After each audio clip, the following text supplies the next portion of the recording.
Hello friends, সবাই কেমন আছো? আশা করি ভালো আছো। আমি খুব ভালো আছি। তো আজকে আমার চেন্নাই থেকে ফেরার পালা। তো আমি ভোর থাকতেই চলে এসেছি চেন্নাই এয়ারপোর্টে। তো চলো আমি তোমাদের ব্যাক ক্যামেরা করে এয়ারপোর্টটা দেখাচ্ছি।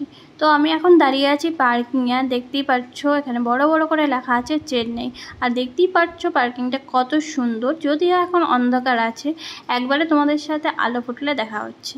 তো ফাইনালি প্লেনে ওঠার সময় হয়ে গেছে আর চলে এসেছি আমি 16 নম্বর গেটে।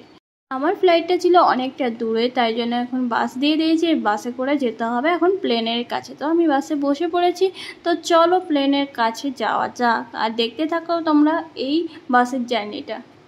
তো আমি কিন্তু চেন্নাই আসার সময় এতগুলো প্লেন দেখিনি, কিন্তু ফেরার সময় কত প্লেন দেখতে পাচ্ছি একসাথে। আমি এতগুলো প্লেন ফার্স্ট টাইম দেখলাম। যেমন বাসগুলো বাস স্ট্যান্ডে সাজানো থাকে, ঠিক প্লেনগুলো সেভাবেই সাজানো ছিল। আমার তো দেখে ভীষণ ভালো লাগছিল।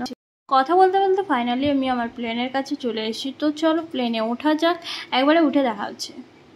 তো আমি প্লেনে উঠে গেছি এবং আমার সিটে বসে গিয়েছি। আর দেখতেই পাচ্ছ আমার মুখে চোখে রয়েছে এক রাশ ক্লান্তি, কারণ আমাকে অনেক ভোরে এয়ারপোর্টে চলে আসতে হয়েছিল। তো দেখতে পাচ্ছ এখন আমাকে প্লেনে উঠে আর কোনো ফুটেজ নিয়ে চলবে না। এখন আমাকে ঘুমাতে হবে, নাহলে আমি পৌঁছতেই পারবো না। তো আমি ঘুমাই আর তোমাদের সাথে একবারে দেখা হচ্ছে আমি নামার পর, কারণ একটু না ঘুমালে না আমার মাথাটা ভীষণ ব্যথা করছে। তো একবারে দেখা হচ্ছে আমি নেমে যাওয়ার পর। ফাইনালি ঘুমিয়ে টুমিয়ে আমি নেমে পড়েছি প্লেন থেকে, একবারে রুমে গিয়ে কথা হচ্ছে।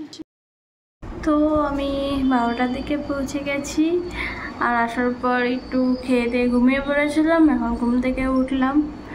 তো আজকে না আমি টায়ার্ড ছিলাম, ভিডিওটাও বেশি কন্টিনিউ করতে পারিনি, প্লেনেও ঘুমিয়ে ঘুমিয়ে এসেছি। তো আজকের এই ছোটো ব্লগটা তোমাদের কেমন লাগলো বলবে। এটা ভালো লাগলে লাইক করে দেবো। টাটা।